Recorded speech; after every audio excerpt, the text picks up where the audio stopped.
del Padre, del Hijo y del Espíritu Santo. Amén. Dios te salve María, llena eres de gracia, el Señor es contigo. Bendita tú eres entre todas las mujeres, y bendito es el fruto de tu vientre, Jesús. Santa María, Madre de Dios, ruega por nosotros pecadores, ahora y en la hora de nuestra muerte. Gloria al Padre, al Hijo y al Espíritu Santo. Como en el principio, ahora y siempre, por los siglos de los siglos. Amén. Gloria al Padre, al Hijo y al Espíritu Santo. Como en el principio, ahora y siempre, por los siglos de los siglos. Amén. Gloria al Padre, al Hijo y al Espíritu Santo. Como en el principio, ahora y siempre, por los siglos de los siglos. Amén. Nuestra Señora de Fátima, Ruega por nosotros. del Padre, del Hijo y del Bueno, voy a ser muy breve para no hacerle a esta jornada más interminable de lo que ha sido hasta ahora. Ustedes saben que si queremos ser fieles a nuestra vocación en la actividad escolar, sería más general, si queremos hacer carne este servicio, este amor a la verdad que queremos estar obligados, ya es más que suficiente hacer esto que estamos haciendo, pocos, muchos, Dios sabrá el entusiasmo que cada uno debe manifestar en esto. Ya es suficiente reunirnos en torno a la contemplación de la verdad. En esto Antonio siempre ha sido para nosotros, aparte de un amigo, ha sido un maestro que nos ha entusiasmado y nos ha orientado. Y si nuestra tarea consistiera solo en esto, en reunirnos a conocer y a saborear y a gozarnos juntos en la verdad, eso ya nos hace amigos y eso ya es suficiente para nuestra tarea o para nuestra vocación. Y con eso podríamos decir que ya estaría suficiente, ¿no? Que nos gocemos juntos de la belleza, del bien y de la verdad. Ahora, si estamos en la tarea educativa, probablemente cada uno de nosotros tiene también la certeza que esa verdad es una verdad viva y que una verdad que debe hacerse carne y debe hacerse obra. Y eso un poco es la tarea también educativa, es querer que la verdad que hay en el corazón de cada niño o de cada educando se exprese al máximo, ¿no? Que se haga expresión total. Porque la verdad es eso, es algo vivo y que nos golpea permanentemente para que se haga algo patente y presente. Un poco esta jornada que hoy empezamos y que mañana se sumarán algunos más, apunta a eso. Tenemos la gracia de la verdad, ¿cómo hacemos para que esa verdad se haga presente en nuestras aulas y en nuestra vida escolar? Ojalá el entusiasmo porque la verdad no solo la gocemos, sino se respire y se haga carne, sangre y materia en cada rincón de nuestras escuelas. Ojalá eso sea lo que siempre nos entusiasme. La verdad que hemos recibido, que nos llena de alegría, de gozo. ¿Cómo hacemos para que también sea vida y obra en cada uno de los docentes, y en cada uno de los alumnos y en cada una de las familias? Yo obviamente, Antonio, somos todos conocidos, no necesita presentación, pero sí lo que quiero hacer es renovar el agradecimiento. Antonio, ya el tiempo ha pasado, ya uno saca cuenta y son muchos años que ha estado siempre con nosotros, con sus palabras, con su gesto, con su ejemplo, entusiasmando, empujando, ayudando, orientando, corrigiendo. Así que, Antonio, en nombre de quienes estamos, de quienes no están, y de todas las escuelas Madero, pero también de tantas más que te deben tu testimonio y tu magisterio, bueno, gracias y gracias por tanto.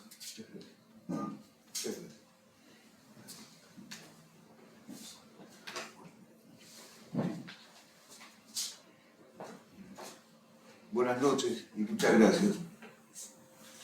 El propósito de esta conversación, llamémosle así, sería el de encontrar algunos recursos, algunos medios para mejorar la expresión en nuestra tarea docente diaria, en el aula. Especialmente para mejorar nuestra expresión en pos de la búsqueda de la belleza.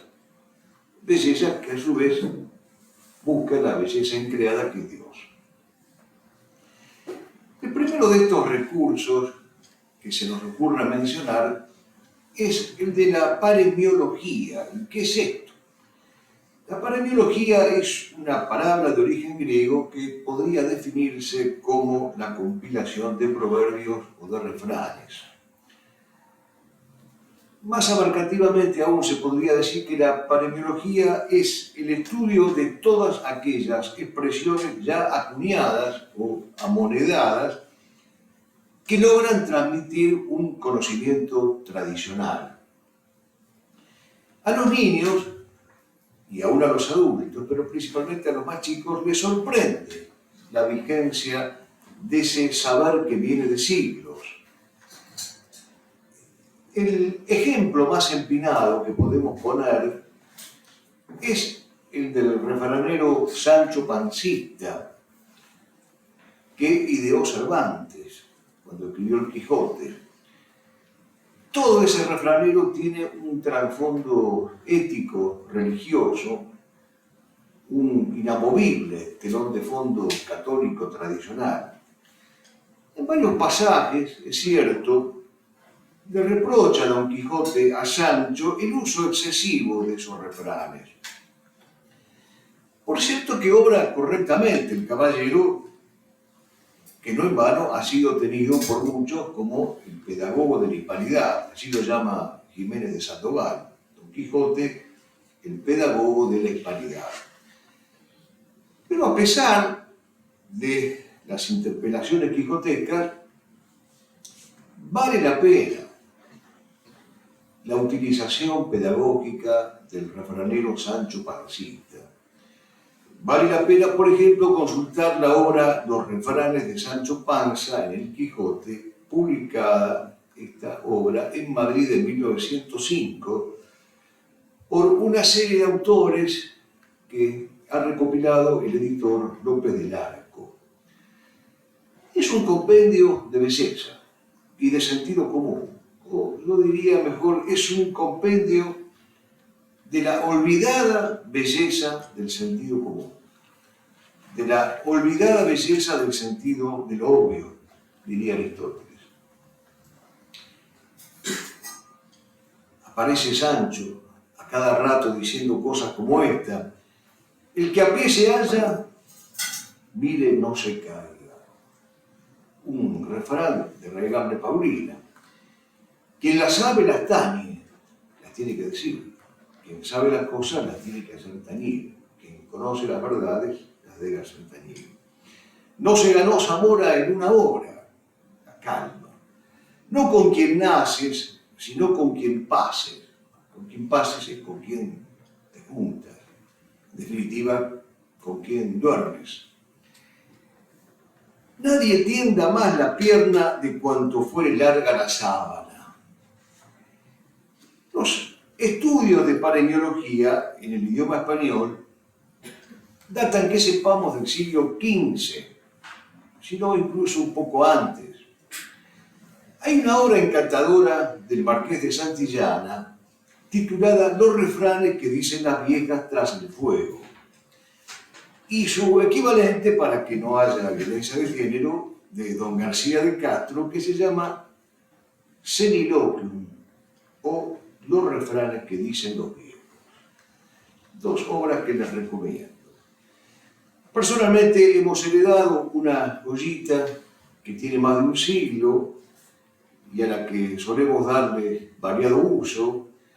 Es el vocabulario de refranes y frases proverbiales que juntó el maestro Gonzalo Correas y que fue publicado en Madrid en el año 1906. En esta obra los refranes están catalogados por orden alfabético y hay para todos los gustos. A la ira de Dios no hay casa fuerte, por ejemplo. Pero como este, que tiene un sentido religioso, hay otros que harían las delicias de nuestros amigos tomistas, como el que dice: a quien el vino non plas, Dios le quita el pan. A quien no le gusta el vino, Dios le quita el pan. Ya entre nosotros recomendamos la gran obra de Tito Sauvidet que se llama Vocabulario y Refranero Criollo, o el breve pero significativo opúsculo de Miguel Cruz titulado Adivinanzas y Refranes, que se los recomiendo también. Miguel Cruz nos introduce en una cosmovisión lingüística maravillosa, en la cual cada palabra tiene su arraigo y su sentido, y su uso le da un sabor y una fragancia a nuestros diálogos que sin ellos no podrían nuestros diálogos adquirir tanta monta. Miguel Cruz prefiere hablar de literatura nómica o gnomica, rescatando el sentido griego de los nomas, que es un género de poemas breves o de máximas rimadas que se transmitían principalmente de modo oral y que encerraban añejas y tradicionalísimas enseñanzas, tanto profanas como sagradas.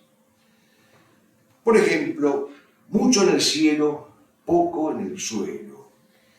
Es difícil olvidar lo que se aprende de este modo, sobre todo lo que se aprende por connaturalidad de este modo en la infancia, en los primeros años de la infancia.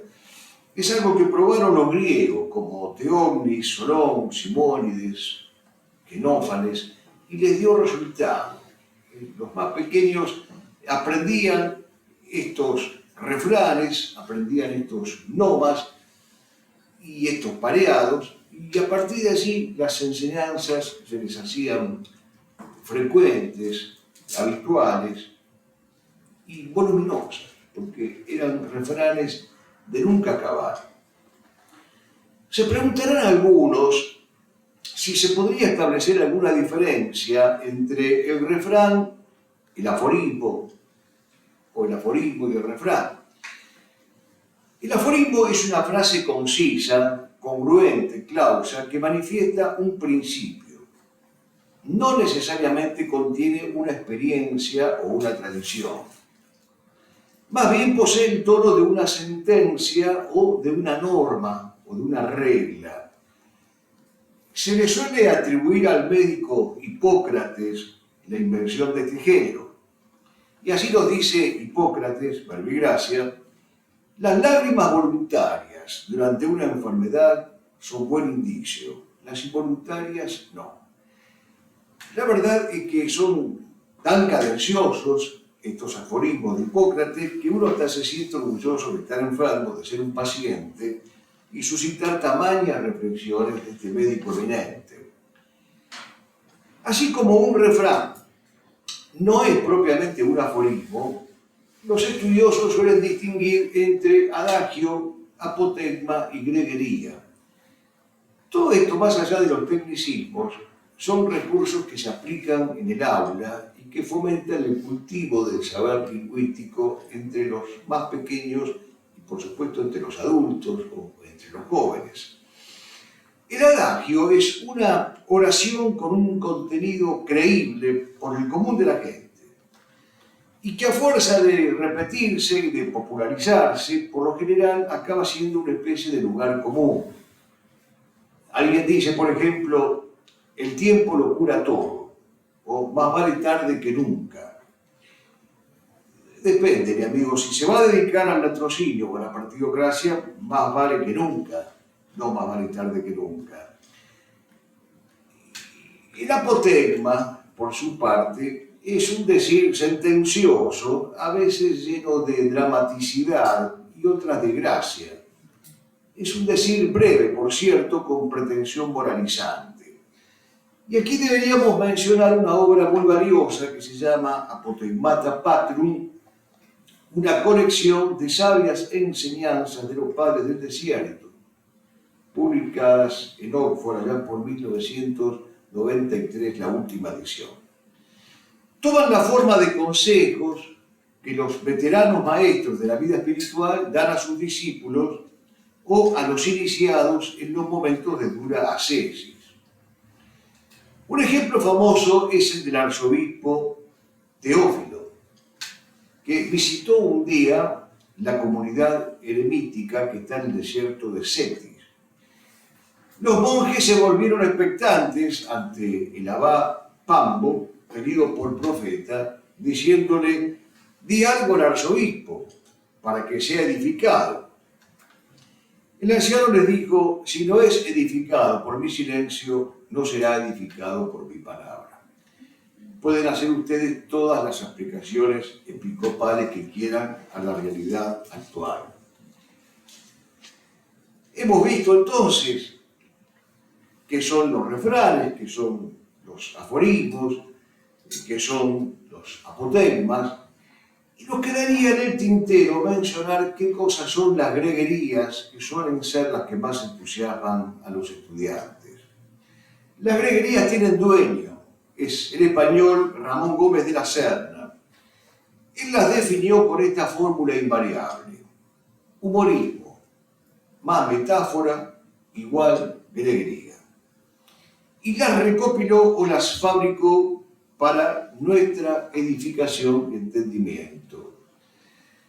Las recopiló e hizo muy bien, tomando las más antiguas, de Luciano de Samosata hasta las de Shakespeare, o desde las de Quevedo hasta el dramaturgo francés Pierre Renard, o las fabricó con una pluma estimulante e ingeniosa. Nos piden ejemplos, como siempre, y aquí van algunos ejemplos de greguería. La luna es el ojo de buey del barco de la noche. El polvo está lleno de viejos y olvidados estornudos. Lo más importante de la vida es no haber muerto. El juego de greguerías puede no tener fin y estimula la imaginación de los estudiantes. La leche es el agua vestida de novia. La O es la I después de beber. El agua se suelta, el pelo en sus propias cascadas. No hace mucho el padre Federico Hayton escribió un libro sobre aforismos que se los recomiendo, precisamente por la creatividad e ingeniosidad actualizada en estos tópicos tan antiguos y tan tradicionales. Lo que quiero decir y digo, a modo de moraleja, es que no dejen de usar la riqueza paleniológica en las aulas. Lleven a las aulas los apotegmas, los aforismos, las greguerías, porque no solamente son vehículos del hablar ingenioso y bello, sino que también son incentivos y motivaciones para que los chicos hagan exactamente lo mismo o procuren hacerlo. Segunda cuestión. Existen algunas estrategias verbales, conceptuales y lingüísticas que también pueden servirnos para mejorar la expresión docente en el aula. Nombremos en primer lugar la hipérbole. La hipérbole es una exageración intencional.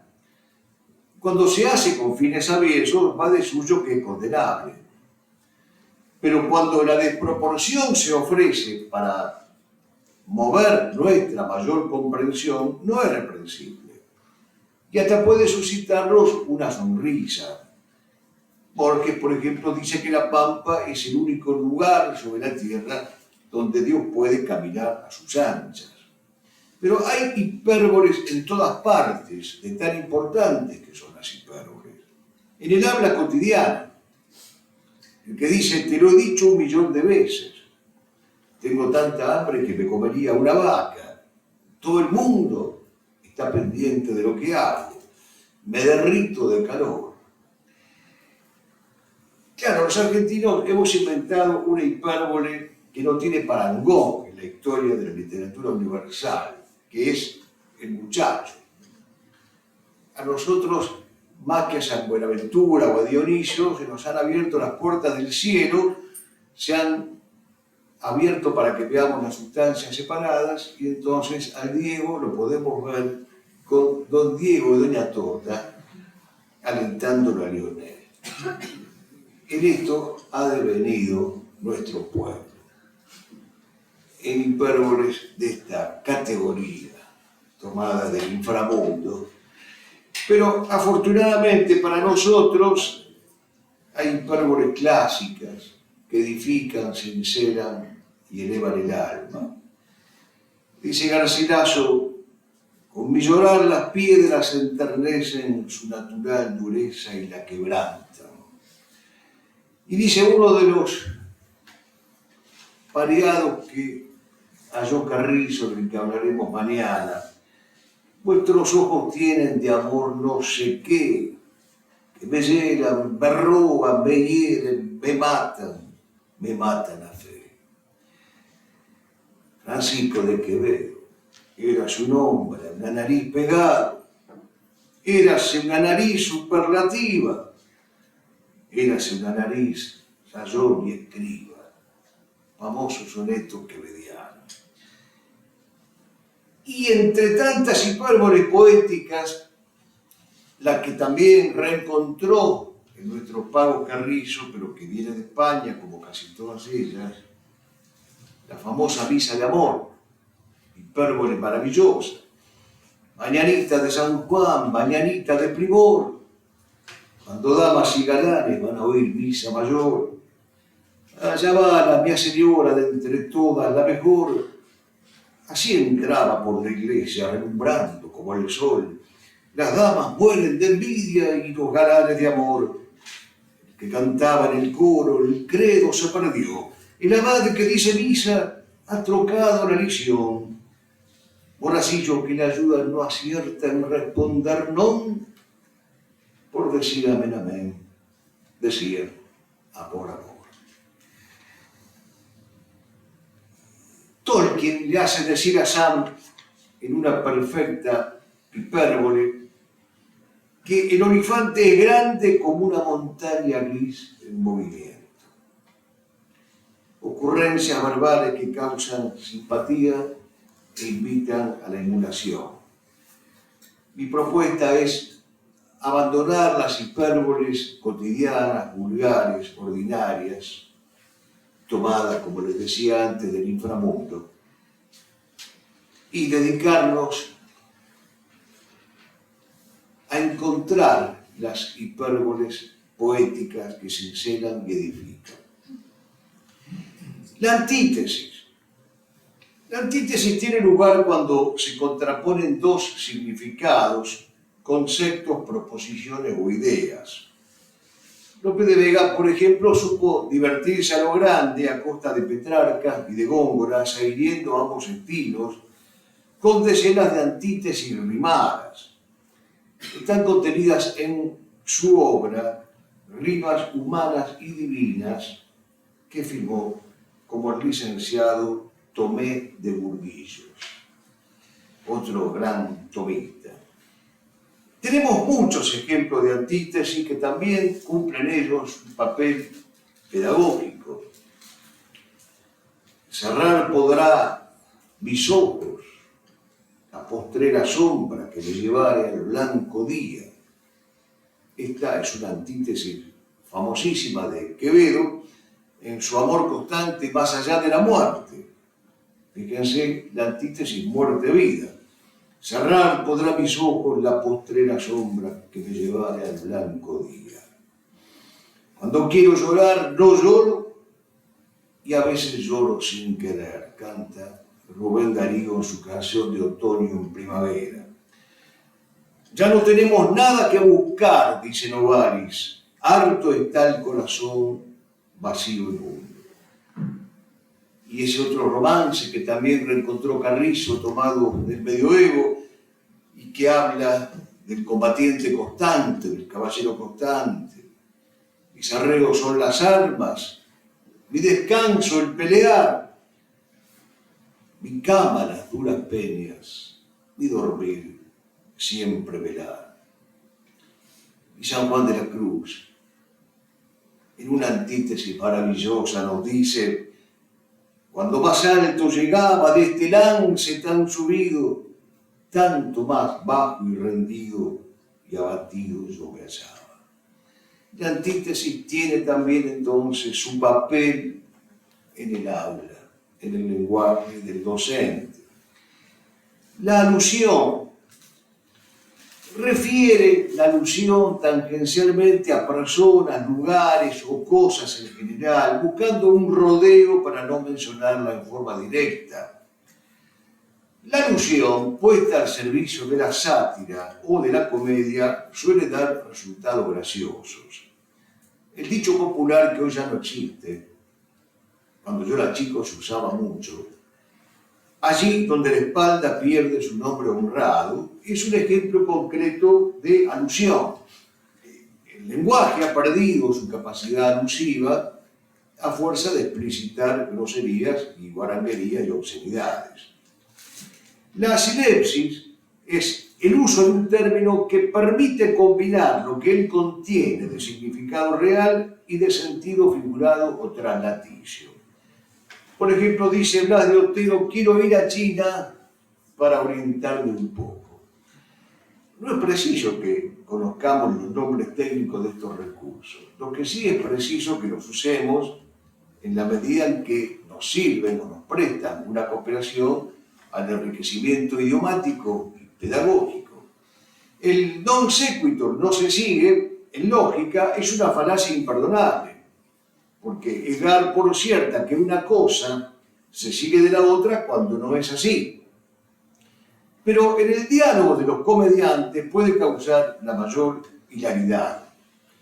Cuando éramos pequeños, jugábamos sin saberlo al non sequitur, mezclando principios de refranes con finales de otros que volvían inverosímil la frase, al que nace barrigón, cuchillo de palo.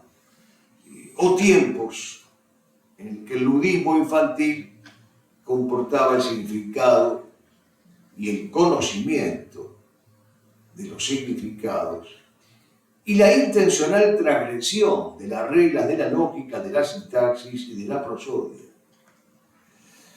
El oxímoron, al igual que el non sequitur, también tiene ganada mala fama en los terrenos de la lógica, porque el oxímoron es ni más ni menos que una incongruencia o una incoherencia, una contradicción en sus propios términos o una conciliación ilegítima de opuestos. Sin embargo, también el oxímoron, a pesar de su merecida mala fama y de su ninguna recomendabilidad en el terreno de la ética, puede prestar algún servicio didáctico. Por ejemplo, el famoso lema de César Augusto, que dice austeramente, festina lente, apresúrate lentamente. Es un oxímoron que vale la pena tener en cuenta, imitar y ejercitar. Apresúrate lentamente, pero apresúrate. Hay un ejemplo gauchesco muy conocido del gaucho que no se atrevía nunca a declararle su amor a la mujer y finalmente la perdió. El gaucho un día se arrepiente y dice, deliro en mi fantasía por la frase más soñada. Se adelanta una encordada y un dulce canto me llega. Pude ser tu santo, Vega, y nunca te dije nada. Y si hay que enfrentar algún trance afectivo por esta vía, nunca faltará un Quevedo para socorrernos. El amor es hielo abrasador, es fuego helado, es herida que duele y no se siente, como usted diga, don Francisco. Pero estos recursos son realmente de gran utilidad. Nombremos o agreguemos a la lista el epigrama. El epigrama es una composición poética breve que, a pesar de su brevedad, o por lo mismo, se las ingenia para abordar un solo tema central, pero de modo irónico o caricaturesco. Fueron maestros epigramáticos ciertos griegos antiguos y un humanista italiano llamado Giulio Cesare Scaligero también tuvo un momento de inspiración cuando describió al género epigramático diciendo que era una síntesis de brevedad y de argucia. El encanto del epigrama reside por un lado en su carácter sintético y por otro en ese tono lúdico que mencionábamos antes. Nuestro padre Castellani, posiblemente parafraseando a Leopoldo Cano y Mazas, escribió de un tirón un epigrama magnífico que dice así: dirá alguno, y aquí cierra, pues no fue manco ese autor. Y fue manco, sí señor, pero manco de esta tierra.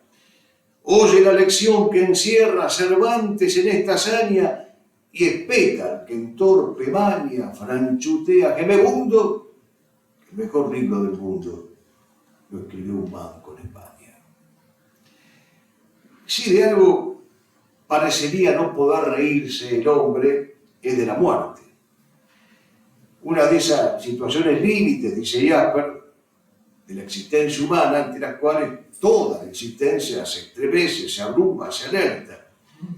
Pero el sentido del humor no perdonó siquiera el género del epitafio. Aunque hay que decir a favor de los escritores de epitafios sarcásticos y humorísticos, que por lo general lo hacían en vida del personaje aludido, con lo cual le quitaban dramaticidad y crueldad. Don Manuel Gálvez, en su obra El mundo de los seres ficticios, nos ha dejado unas buenas muestras de epitafios satíricos, principalmente los que se escribían desde la revista Martín Fierro con sus rivales del grupo de Boedo. Si algún atenuante tiene esta literaria crueldad, es como les decía, que las bromas se gastaban en vida. Por ejemplo, a Calixto Oyuela le tocó padecer este epitafio. Aquí está Calixto Oyuela, bardo de casa poesía. Fue compañero de escuela de Mármol y Echevarría. Alfonsina Storni, pobre, le hicieron rabiar cuando sacó su libro Ocre. Le escribieron: no es ocre por completo allí tu arte, Alfonsina, es mediocre solamente. Y Conrado Dalerrolo, mitad de broma, mitad en serio, también tuvo su rato cuando dijo: yace aquí como ha vivido en soledad decorosa, su gloria cabe en la rosa que ninguno le ha traído. Y se llevó las palmas de la dureza Córdoba y Turburu cuando, estampando en la sección El cementerio viviente de la revista Martín Fierro unos terribles octosílabos dedicados a Gerchunov, el autor de Los gauchos judíos, dice: Dios de infinita bondad, haz que al señor Gerchunov le injerten por caridad glándulas de Voronov para la mentalidad. Bueno, Castellani también se las agarró precisamente con Gerchunov. Está Castellani hablando de San Jerónimo y de pronto, una castellaneada más típica, se enoja con los superiores de San Jerónimo que lo retaron porque se había distraído un poquitín en su tarea de traducir las Sacras Escrituras. Y dice Castellani: un arcángel lo azotó, fue porque a César leía: madre de Dios, ¿qué sería si leyera Gerchunov? Porque la leyenda dice que un arcángel azotó a San Jerónimo porque se había distraído con pensamientos mundanos y había abandonado la traducción de la Escritura.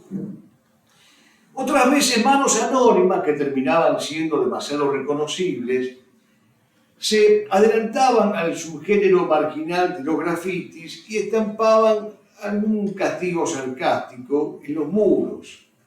Ustedes saben lo que dice Chesterton: las paredes cargan con las culpas de la democracia. Y ocurrió una vez que una mano gloriosamente anónima, en la casa donde vivía Bartolomé Mitre, escribió este grafiti: en aquesta casa parduca vive el que tradujo al Dante. Apresúrate, caminante, no sea que te traduzca. Muy mala fama tenía Mitre de haber traducido al Dante de cualquier manera. Hasta tal punto que una vez se encontró con Mansilla, y Mansilla, para chicanearlo, le dijo: generalmente dado que usted está traduciendo al Dante. Sí, sí, le dice el Mitre, muy ufano. Hace bien, de alguna manera hay que perjudicar a estos gringos. La apelación al sentido del humor es elemental saber y saber pedagógico. Es decir, los maestros saben por experiencia que la apelación al sentido del humor es un recurso legítimo y necesario. Pero hay que decir que hay un humorismo que edifica, como distinguía el padre Alberto Curra, y alimenta el alma, tanto como hay otro que corroe los cimientos del alma y la destruye. Una cosa es reírse con los otros y otra cosa es reírse de los otros. Y si hay que aplicar el famoso castigat ridendo mores, es decir, corrijo o enmiendo las costumbres riéndome de ellas, que sea con la vara de la caridad. Ya se darán cuenta ustedes que ahondar en estas distinciones es lo primero que tenemos que hacer si queremos que el humor nos acompañe en nuestra tarea educativa. Una buena cosa sería meditar sobre la virtud de la eutrapelia de la mano de los grandes maestros clásicos. Pero por otro lado sería muy importante proponerse, como San Claudio de la Colombier, que hay que tener a Dios contento a toda costa. Yo diría que para un cristiano fiel difícilmente se pueda superar esta definición humorística del humorismo. Para un católico, el objetivo del sentido del humor es tener a Dios contento a toda costa. Por eso dice bien Marechal en su didáctica de la alegría: desertarás primero la tristeza con su país de soles indecisos. La tristeza es el juego más tramposo del diablo. Según mi ciencia, es un alegre puro quien se atrevió a reír después de haber mirado en equidad el semblante primero de la rosa. Que un hombre así merezca tu saludo, porque ya es el espejo de una flor sin otoño. Saber reírse, saber estar alegre, aprender de Chesterton, que hacía de la raza, de la risa, un escudo y una lanza. Recordarán ustedes esos pareados que se escribieron en homenaje a la alegría de Chesterton. Creían en el milagro del pan y del tocino y en la luz clamorosa que se oculta en el vino, y en el hada Morgana y el guerrero cruzado, y en la Virgen María y en el Verbo encarnado. Y llegaba a las cosas y les daba su nombre, y las cosas estaban al servicio del hombre. Que nosotros podamos decirles a nuestros seres queridos aquello que le decía Hernández a su hijo pequeño: tu risa me hace libre, me pone alas,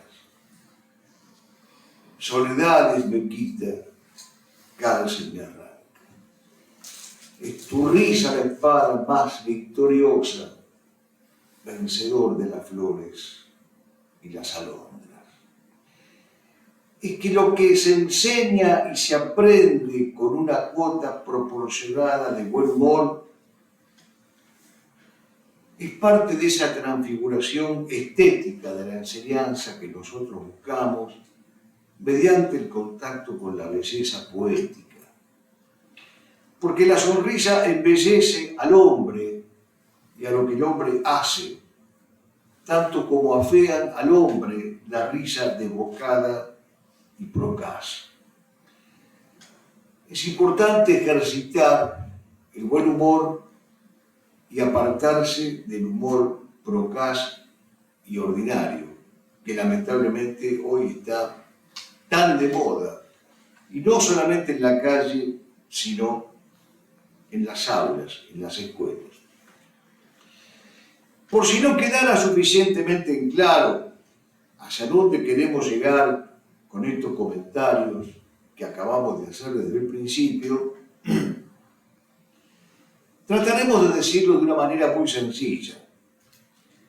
Lo que procuramos al mencionar estos recursos es mejorar la calidad de las exposiciones orales en los docentes y en los estudiantes.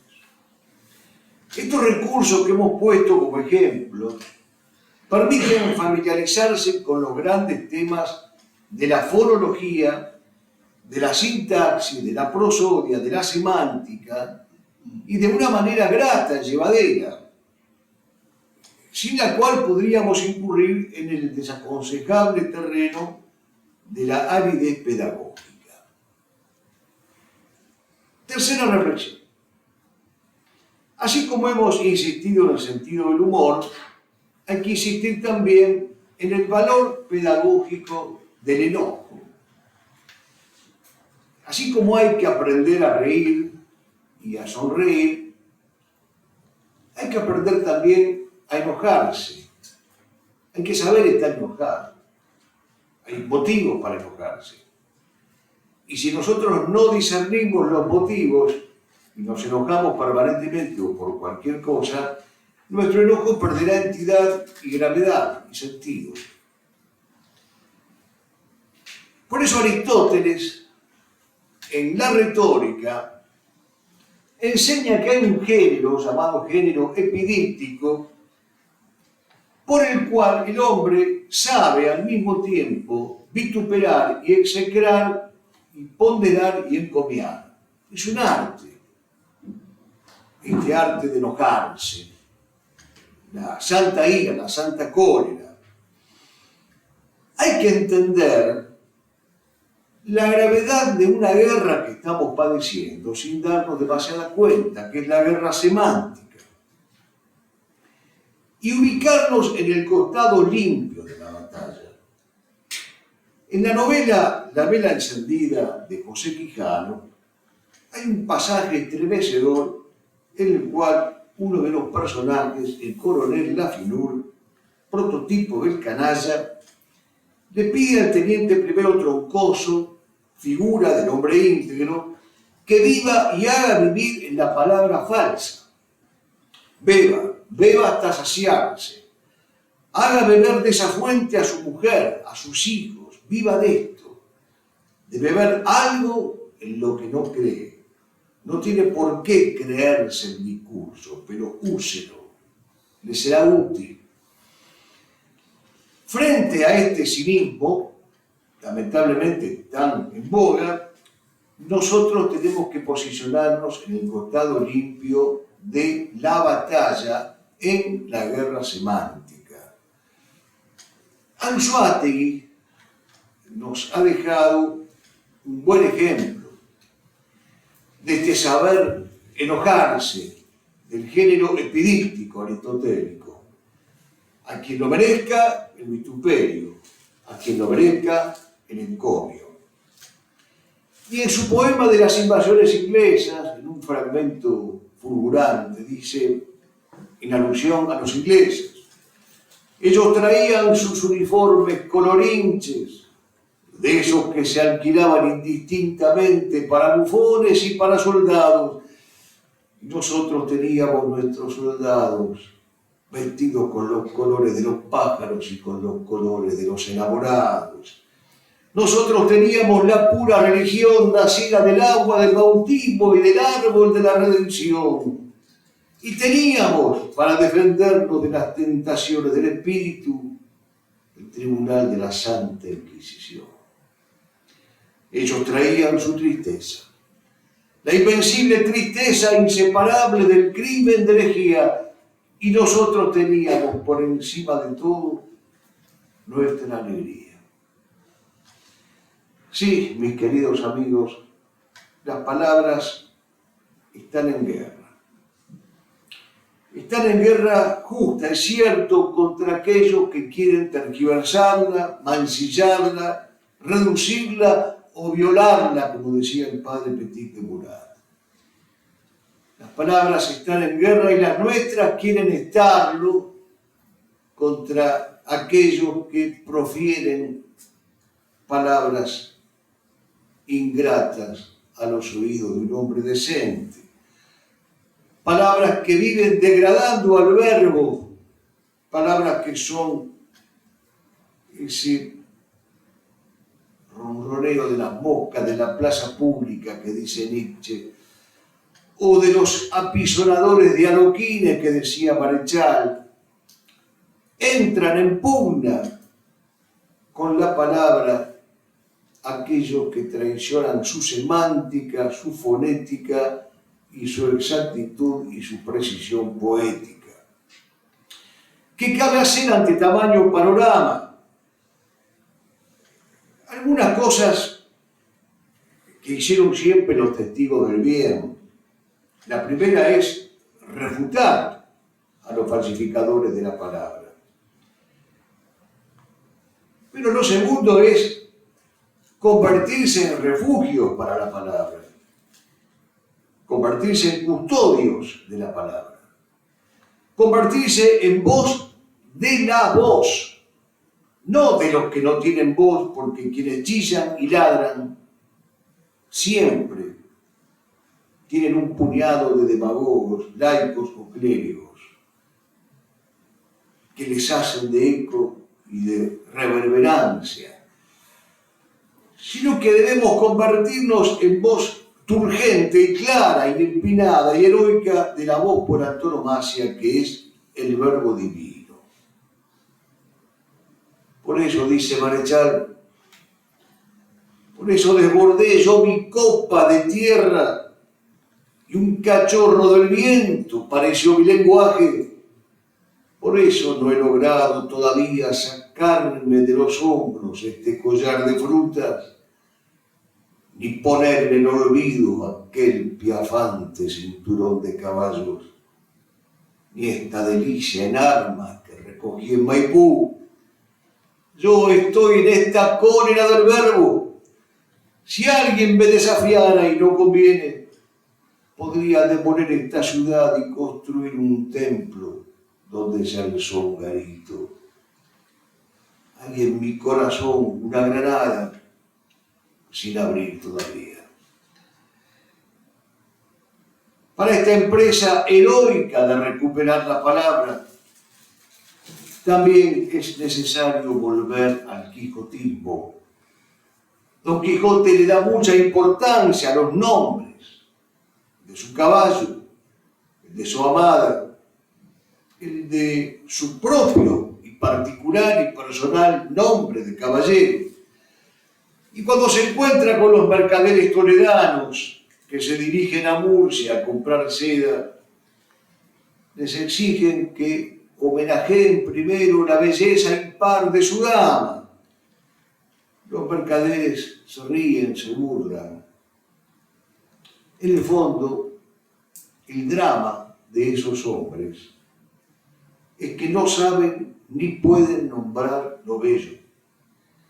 Y el drama más hondo de la patria es que la bautizó poeta y la gobiernan los mercaderes. Celebremos la lengua materna en que se dice crepúsculo y hermano, corazón y cristal, y hagamos el propósito de defenderla siempre, palabra por palabra y en toda su unidad. La esposa de Jordán Bruno Yenta, María Lilia Lozada de Yenta, escribió hace muchos años una glosa referida a la palabra inviolada e intacta, ante la cual tenemos la obligación de ser sus cruzados. Si no es estrella la estrella, las palabras están muertas. Entre las hojas verdes va a abrirse sola una rosa. ¿Qué palabra florecerá de esa rosa? Qué lindo va a ser morir junto a la rosa intacta, morir por esas palabras que ya no pronuncia nadie, morir por esa palabra que los hombres de mi tierra callan. Dios nos permita morir por vivir de su palabra. La cuarta reflexión que quiero hacer es sobre la importancia de la declamación poética con los más chicos. El año pasado, ante los mismos sufridos escuchas, intenté dar algunas pautas acerca de la declamación. Digamos ahora sucintamente que solo la belleza salvará al mundo, dice Dostoyevski. Y que la palabra de quien declama en el aula, junto a sus alumnos, no solo tiene que ser sonus, sonido, sino voz. Es decir, un sonido animado y vivificado por un alma. No solo locución, sino iluminación. No solo voz exterior, sino voz interior. La poesía no es solo ni principalmente una cuestión estética, sino filosófica, metafísica y teológica. Lo que nosotros queremos defender cuando defendemos a la poesía es el pulcrum como trascendental del ser. Si en metafísica, decía Roque Raúl Aragón, que bien sabía de estos temas, si en metafísica la verdad se define como la adecuación del intelecto a la cosa, la verdad poética puede definirse como la adecuación del intelecto a la gracia de la cosa. No es un juego de palabras, es una exactísima definición de lo que es la poesía y del valor pedagógico y educativo y político que tiene la poesía. Es la adecuación del intelecto a la gracia de la cosa. Uno de quienes mejores definieron este misterio fue el famoso poeta alemán Goethe en su campaña en Francia del año 1792. Dice el germano: lo bello no es tan operante como prometedor. Lo bello no es tanto cumplimiento cuanto promesa. Cuando recibimos la belleza más que saciedad, recibimos la provocación de una espera. Nos encontramos inducidos a algo aún no presente. En el encuentro con la belleza se participa de una promesa más que de una plenitud. Y al que a la vista de esta belleza terrenal provisoria recuerda la belleza increada, le crecen alas. Por eso se entiende lo de Aristóteles. Por eso se entiende lo del padre Castellani pidiendo superar el estadio estético. Y por eso se entiende a José Antonio Primo de Rivera diciéndole a sus falangistas: a los pueblos no los han movido nunca nada más que los poetas. Y ay del que no sepa levantar frente a la poesía que destruye, la poesía que promete. Yo creo que está alzada la bandera, decía José Antonio, ahora solo queda defenderla alegremente, poéticamente. Todo esto que estamos diciendo supone en el docente un cambio cosmovisional. Gerardo Diego, cuando fue nombrado maestro de escuela rural, fue despedido por sus amigos y sus pares, sus colegas, y él pidió la palabra y pronunció este brindis de despedida a sus amigos de Santander.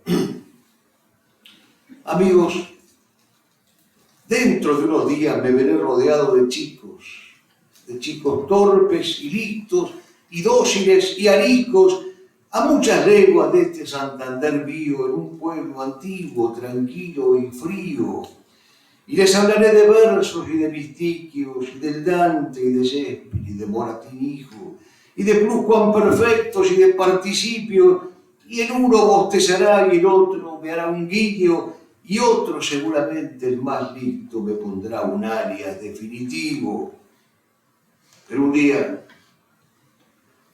tendré un discípulo, un verdadero discípulo, y moldearé su alma de niño, y le haré hacerse nuevo y distinto de mí y de todos, él mismo. Y ahora os digo, amigos, brindemos por ese niño, por ese predilecto discípulo, porque mi llama lírica prenda en su corazón Virginio, y porque siga su camino intacto y limpio, y porque mi discípulo, sea el hijo de uno de vosotros, amigos. Qué importante la intuición del docente. Ese maestro de escuela de barrio, ese maestro trinitario, que un día se le acercó al banco a Leopoldo Marechal y le dijo: Marechal, usted será poeta. Quinta consideración: ¿qué hacemos en concreto con la poesía en el aula? Se puede escoger un criterio que es el de la poesía religiosa. Es decir, otorgarle, ofrecerles a los chicos poesías religiosas, divididas en distintos ciclos, como lo hace José María Pemán: el ciclo bíblico del Viejo Testamento o el ciclo evangélico: Navidad, vida pública del Señor, Sagrada Pasión, misterios gloriosos. El ciclo eucarístico, el ciclo virginio, hay poemas a los títulos marianos, alabanzas y loores, advocaciones. O el ciclo hagiográfico, o el ciclo ascético místico.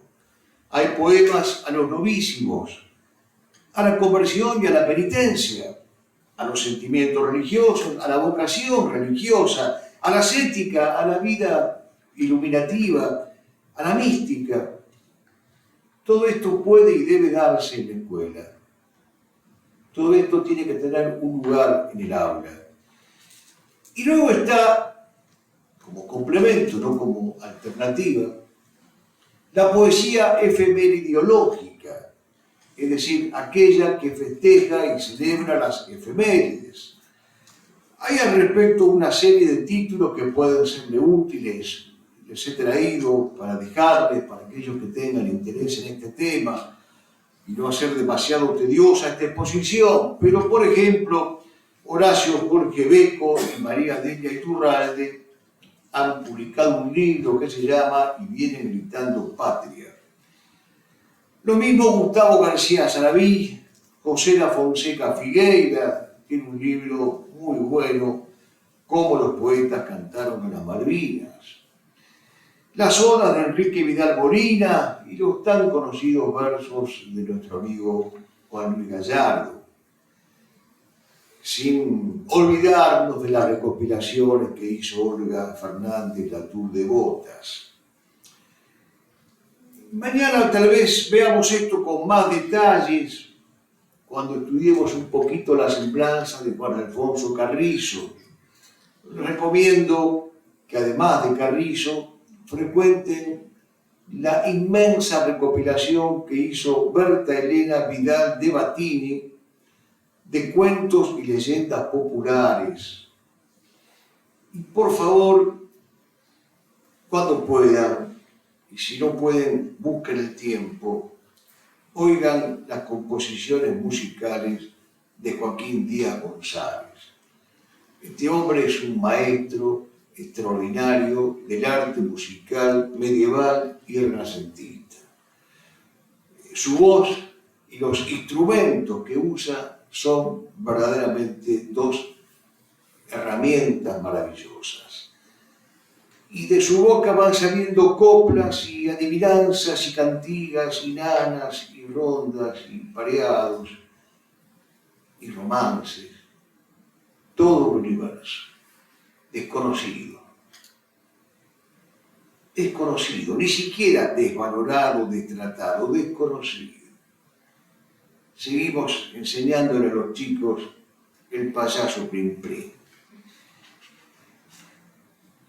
En las escuelas de Grecia y de Roma se enseñaba, sin embargo, a declamar a los chicos desde que eran pequeñitos. La declamación los conducía así a formas superiores de la cultura, porque es necesario desde muy tierna edad iniciarlos en el culto de la belleza literaria. Privar al niño de poesía es no dejarlo participar de una fiesta en la cual el espíritu y el corazón vivificante saltan de alegría. Es ese alma vístete de fiesta que dice Gerardo Diego. Alma vístete de fiesta en un sueño eterno y dulce, blanco como las estrellas. Este es el efecto que produce la poesía en el alma de los niños.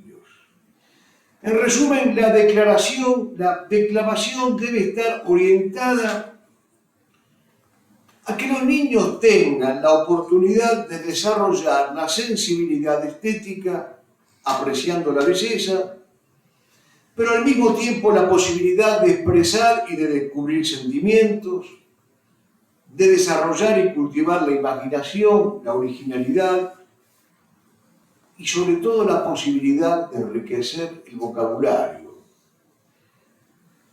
También el arte de la declamación relaciona los saberes y los hace convergentes en la unidad del saber, la música, la danza, las artes plásticas. Una poesía es motivación de una experiencia para un chico, o de un dibujo, o de un cuento, o de una dramatización. Los elementos relacionadores dentro de un poema declamado son muchos. El sonido, el ritmo, el movimiento, la forma, el color. Madre, vísteme a la usanza de las tierras marineras, pantalón con campana, la cinta azul ultramar, esa cinta milagrera. Si mi boca unirá en tierra, llevadla al nivel del mar y dejadla en la ribera, y nombrada en la capitana de un grande bajel de tierra, oh mi voz condecorada con la insignia marinera, sobre el corazón un ancla y sobre el ancla una estrella, y sobre la estrella el viento, y sobre el viento la vela. Todo está relacionado. El lenguaje, la motricidad, los contenidos informativos, conceptuales, el ritmo, la cadencia, pero sobre todo el sentido del gusto y de la predilección. Nunca me cansaré de repetir que el principal enemigo que tenemos que superar nosotros es la vulgaridad. Por eso hay que seleccionar las poesías infantiles con mucho cuidado, cuidando que tengan gracia, aventura, travesura e ingenio, que tengan ritmo, rima, lenguaje sencillo, pero no guarango o grosero. El maestro debe recitarles las poesías a los más pequeños, no leérselas. Y es importante que ese maestro que le recite a los niños les haga sentir que están siendo partes de un acto noble, de un acto heroicamente noble en estos tiempos prosaicos. ¿Y cómo se prepara el docente para una clase de declamación? Por lo pronto seleccionando adecuadamente el poema,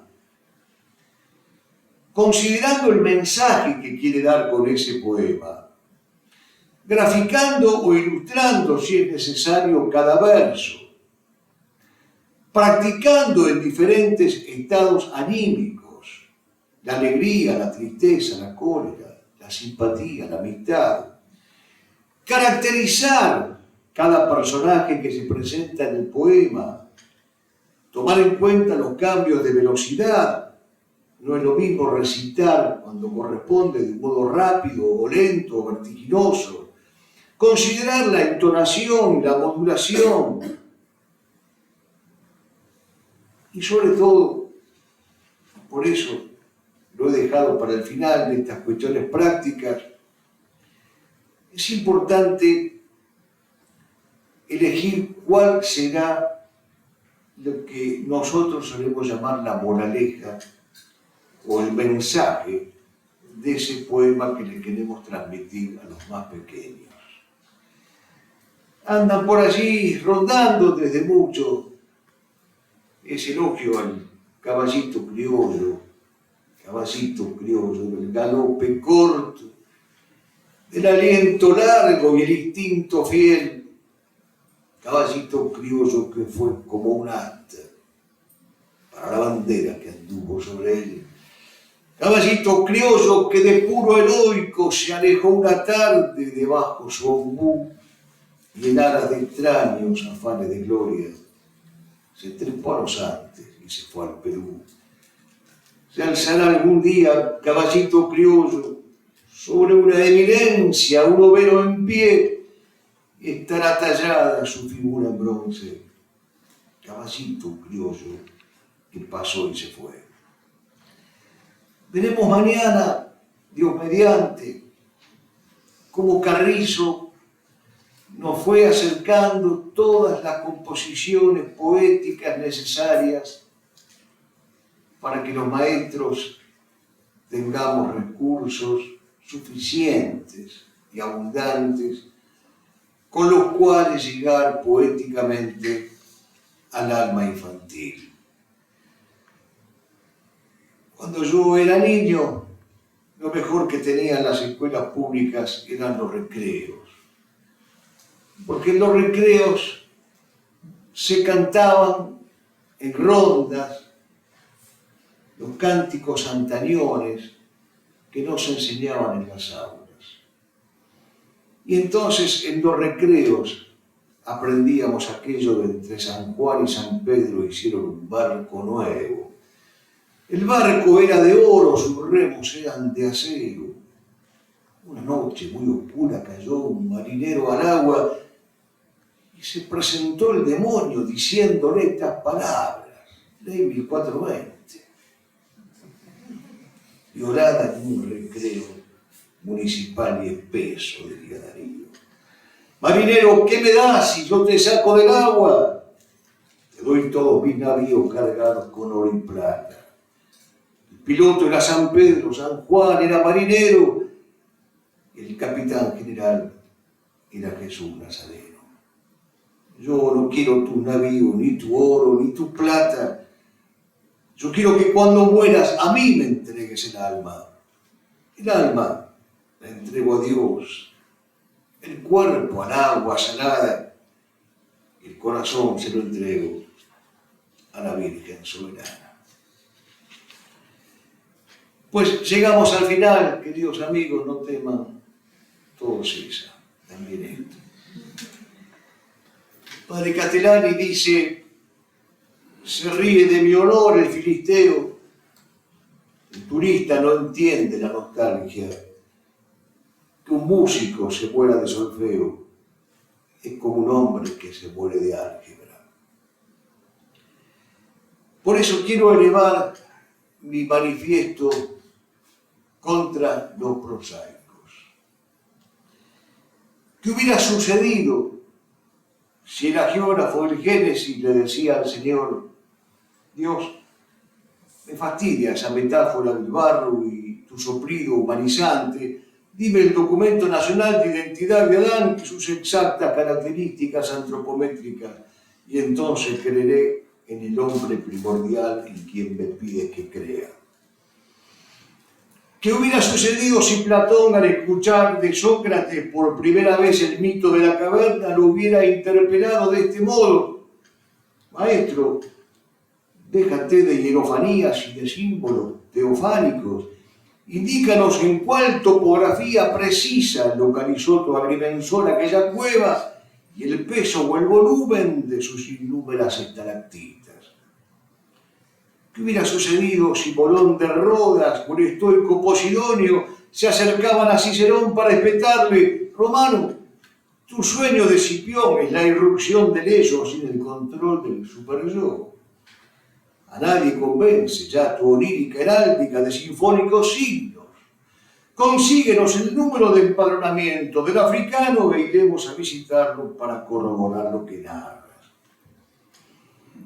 ¿Qué hubiera sucedido si los apóstoles confrontaban con Jesús a la luz de las racionales reglas de la hermenéutica para reprocharle al Mesías? Nazareno, tus palabras no tienen sustento científico, están cargadas de adjetivos, de lirismos, de rodeos misteriosos. Acércanos los libros contables de la hacienda de aquel padre ignoto para saber a ciencia cierta quién era y qué porcentaje le correspondía al que tú llamas hijo pródigo.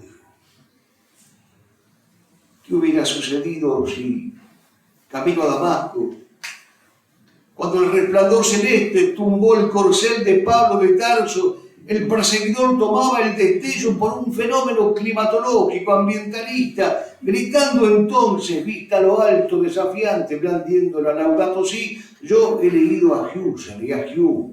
No me querráis correr con milagros, ni con adverbios floridos, ni con sonetos encantados.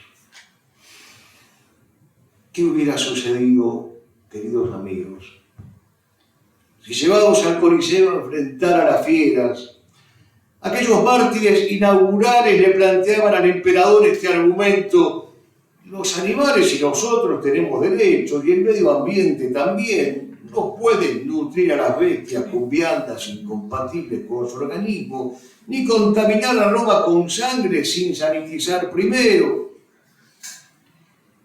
¿Qué hubiera sucedido si Agustín, el de Hipona, cuando el ángel afable le dijo «Tole, leye», él le hubiera respondido: me temo que lo tuyo sea un recurso retórico, un giro literario subrepticio, una irrupción simulada del pulcrum en el universo necesario de la lógica.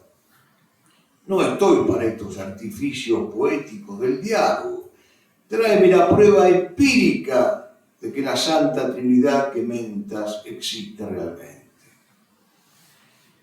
¿Qué hubiera sucedido si Tomás, el de Aquino, visitado que fuera por el Redentor para compensarlo por su trabajo arduo, le respondiera de este modo: mucho parece, rey mío, que te dejas llevar por sentimientos y nostalgias, por las musicales palabras, aunque por muy pocos hechos. Somete mi trabajo a alguna encuestadora y los dígitos dirán cuál es el efecto mi grado de eficacia. ¿Qué hubiera sucedido si Galaad, al llegar hasta el borde mismo del Santo Grial, tras largas pruebas y travesías y sufridas cuanto pacientes penurias, le comunicaba a Arturo por mail que sin un examen de carbono 14, todo aquello podría ser apenas un ideoplasma provocado por las leyendas y las peligrosas musas? ¿Qué hubiera sucedido si el Quijote no creyera que en verdad podía volar montado a grupas de clavileño el alígero? Si Beatriz pedía una perimetral para Dante, si Garcilaso afiliaba a Salicio y Nemoroso al sindicato de los pastores, si un psicoterapeuta le decía a Becker que su rayo de luna era una alucinación de tipo propioceptiva tratable con olanzapina. ¿Qué hubiera pasado si Wagner afirmaba que bajo el Rin no había oro custodiado por las ondinas, sino sedimentos líticos removibles, ¿Qué hubiera sucedido si alzando el estandarte que rezaba religión o muerte, tras encendida arenga, los llanistas riojanos protestaran ante el caudillo para advertirle: mi general, las naciones son un invento moderno? ¿Qué hubiera pasado si en el fragor de las contiendas gauchas, sucedidas en el norte salteño, las primeras lanzas de Martín de Güemes lo hubieran reconvenido de este modo? Comandante, esto es un acto secesionista. Hasta lo están diciendo blogueros, youtubers e influencers. Ni hablemos del Papa. Mejor construye una mesa de diálogo para llegar a un arreglo con el borbonato, el bonapartismo y los popes de Britania. ¿Qué hubiera pasado? No vale la pena proseguir enunciando. Hubiera pasado lo que pasó y sigue pasando, con más aterradores ejemplos y consecuencias, con abundancia de felonías, deserciones e impiedades. Pasó y sigue pasando. En la tiranía ominosa de los prosaicos, tengan oficios de políticos, de filósofos, de historiadores, de clérigos, de soldados, de profesionales, de jornaleros o de poetas. Vivimos el despotismo de los vulgares, de los apisonadores de adoquines, del vulgo errante municipal y espeso, de las moscas venenosas de la plaza pública, el yugo de la ralea moderna, revolucionaria y progresista, el totalitarismo de los sin Dios, ni patria, ni hogares, ni altares. Pasó y sigue pasando. En la autocracia cruel de la ralea que tiene como estilo el no tener ninguno. Porque entre tantísimos yerros suena a certeza aquello de Georges Leclerc: el estilo es el hombre. Y para los prosaicos no existe el hombre. Es solo una taxonomía de glándulas y de hormonas con fecha de envase y de vencimiento, como el pasado, como el espacio, como las filiaciones y las paternidades. Lo que hubiera pasado es lo que estamos viendo y profetizó Castellani. Los filisteos se ríen festejando su poder omnímodo. La melancolía queda afuera de los protocolos sanitarios. Los escasos poetas genuinos viven y desaparecen siendo burlados. Los prosaicos luchan por el sistema métrico decimal y una tarde cualquiera ingresan en el álgebra tanática de los que mueren por la nada. Es hora de que los malditos prosaicos se pregunten qué habría de suceder si a partir de esta noche se alzara clara, viva, alegre y rutilante la cruzada de los poetas. Si los poetas se decidieran a recuperar por lo pronto el sentido del espacio. Supo haber un espacio no medido ni en cálculos de leguas o de yardas, una brújula apenas, las gallardas agujas que rescatan al perdido, cuadrantes, astrolabios, ballestinas, para ubicar los astros a la altura del sol en horizontes de llanura, si Orión montaba guardias matutinas. Supo haber un espacio innavegable de trochas y cañadas, sendas lentas, aliviadas por postas o por ventas, mojones del viajero indoblegable. El paso daba la medida, el trote del caballo, los tiempos aún pendientes. Las lagunas paseaban los silentes ramales con un ancla de cascote. Junto al agua y la tierra hubo otro espacio que la luna amacaba cada noche y una constelación sin un reproche día a día alumbrando el cielo lacio. Altímetros, manómetros, radares se excusaban de técnicos servicios, más bien se valoraban los oficios del cóndor. desplegando sus areales, otros espacios supo haber y cuántos, que nombrarlos quisiera sin olvidos, la higuera de mi casa y unos nidos que le prestaban silbos a mis cantos, el altar cara a Dios de la capilla, el pasaje que nunca fue asfaltado, el aula austera, el almenar gastado, de risas a raudales en tropilla, espacios parcos, sobrios, memoriosos, custodios de una fiel melancolía, donde hasta el alma dormitar solía, impetrando combates jubilosos. Los hombres de mi edad los conocieron, llamaban patria a esos solares suyos, asperjaron leales sus capullos y hacían su corazón, nunca murieron.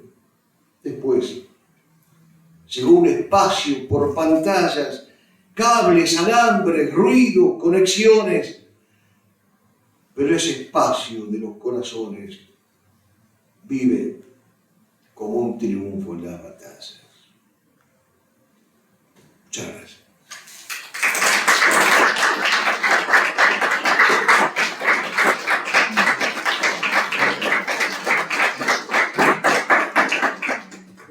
Muchas gracias.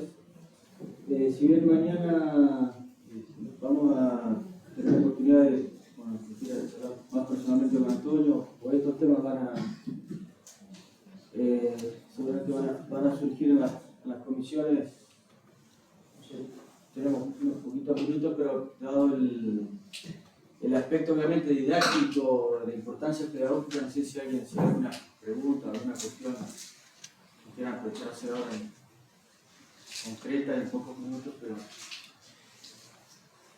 Julio. Sí, perdón, aquí les dejo, a quien corresponda, una nómina bibliográfica que puede ser útil. Ya lo escucho, Julio, perdón. Digo, si la quieren fotocopiar en algún momento, y si no, no importa, creo que tengo copia. Sí, perdón. ¿Por qué decirla y no leerla? ¿Por qué? ¿Por qué decirla o declamarla? No me recuerdo bien. Me quedé con la otra parte, ¿no? ¿Por qué decirla y no leerla? Bueno, a los chicos más pequeños resulta más encantador la declamación memoriosa y el esfuerzo del maestro por memorizarla. Ahora bien, yo en la disyuntiva, entre decirla de memoria mal y declamarla bien leyéndola, prefiero la segunda opción. Porque es preferible no sacrificar el texto en aras de la belleza del mismo que, confiado en la memoria, recitarla y declamarla y de pronto padecer alguna laguna. Pero claro, es muy difícil a veces retener todo este arsenal en los palacios de la memoria que decía San Agustín. Es muy difícil.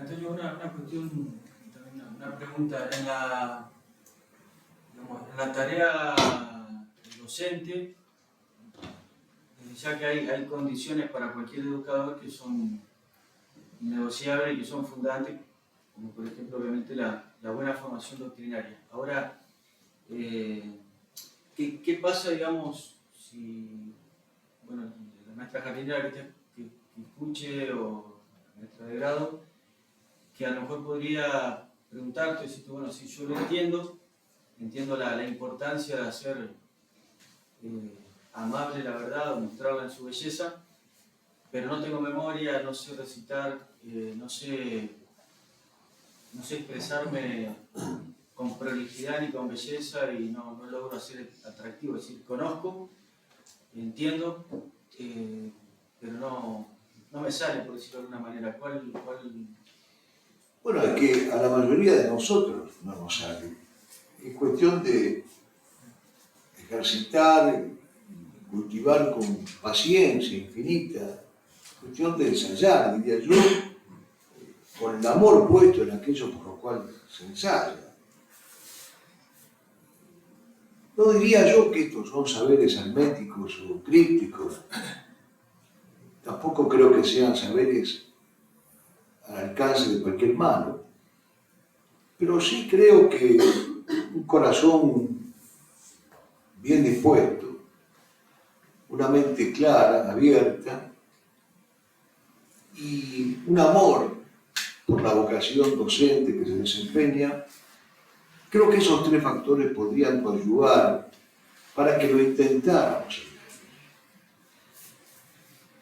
Yo me conformaría con que diéramos el primer paso, que es desterrar la vulgaridad. Para lo cual hay que olvidarse de las redes sociales, de los más media y de todas las tonterías que se ofrecen para chicos desde los medios de comunicación social. Puede haber alguna excepción, pero en líneas generales son malas compañías. Yo citaba antes el caso de este cantor español desconocido, ofrece todo el universo, todo el mundo que sea eso, como descubrir Troya. Y no me parece que sea tan imposible llevar al aula alguna de esas composiciones musicales. No me parece. Y tampoco me parece tan imposible con este pequeño método de disciplina que les estoy sugiriendo, que podamos empezar con los más chicos recitando pareados, que son los más sencillos por lo general. Pareados son dos versos que tienen casi siempre rima consonante. Y todo ese mundo de nanas, villancicos, rondas, adivinanzas, juegos de palabras, juegos de sonidos. Yo creo que un maestro, una maestra con vocación, con amor por lo que hace, puede ejercitarse y puede cultivarse en este arte declamatorio. Y por supuesto, esto es algo que lleva tiempo y que reclama tiempo siempre y cuando estemos convencidos de que esto tiene un valor. Cuando empezamos a ver los frutos, en los más pequeños, allí nos entusiasmamos. No sé, creo que nos ha pasado a todos ver a niños pequeños recitar buenas y bellas poesías de memoria y sentir que estábamos provocando frutos. Y eso contenta, eso alegra. Yo probaría, sinceramente probaría, porque, insisto, creo que es algo que podemos hacer en nuestra aula y, si nos sale bien, proyectarlas a otras. Ahora, de todas maneras, Jordán sentaba una premisa en su pregunta a la cual yo le daría más importancia. Porque Jordán decía, ¿qué pasa si una maestra o un maestro dice, muy bien, yo entiendo estos principios, acepto estos principios, me doy cuenta que son valiosos?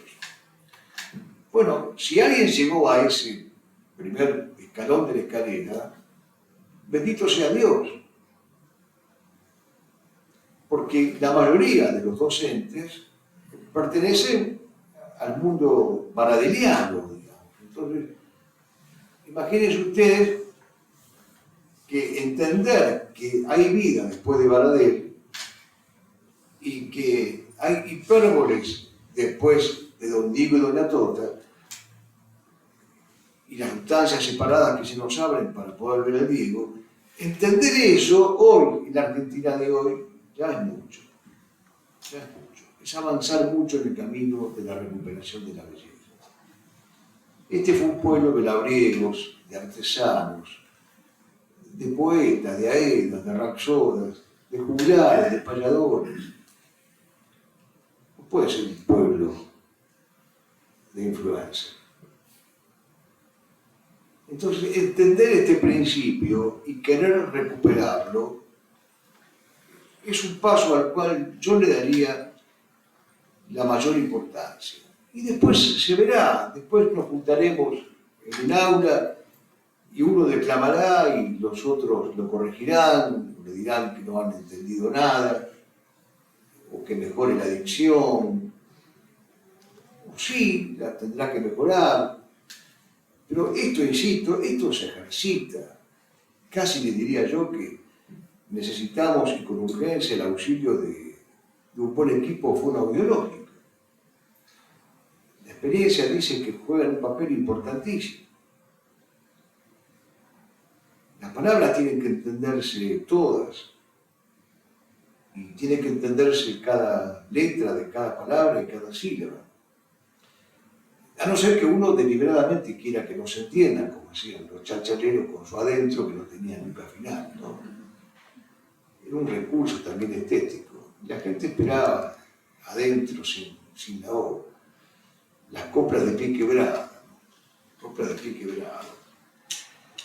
En fin, también es un arte esto de cortar la sílaba deliberadamente. Existe todo un género poético en el que se cortan las sílabas intencionalmente.